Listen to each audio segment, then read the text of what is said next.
Pakistan peoples party शहीद भुट्टो के कारकुन शहीद मीर मुर्तज़ा भुट्टो की करीबी साथी और पाकिस्तान पीपल्स पार्टी शहीद भुट्टो के हिसाबका सिंध के सदर अली अहमद अली भुट्टो की तबीयत नासाज है।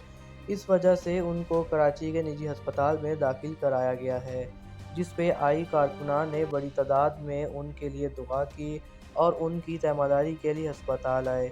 इस मौके पर मोहम्मद अली अमरानी, अनायत अमरानी, कादर बख्श मेमन, गनी सुमरो, इस्माइल सुमरो, कामरान हंगोरो, मिंबर गोगो और शाहनवाज बलोच ने शिरकत की।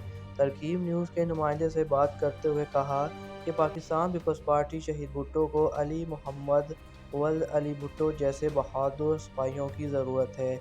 उनका मज़ीद ये भी कहना था कि हम दुआगो हैं कि अल्लाह ताला जल्द से जल्द अली भुट्टो को सेहतयाब करके हमारे दरमियान भेजें, क्योंकि पाकिस्तान पीपल्स पार्टी शहीद भुट्टो को अली अहमद पालपोटो जैसे सच्चे सिपाहियों की ज़रूरत है। कैमरामैन शाहनवाज के साथ आदिल मेमन, तरकीब न्यूज़, कराची।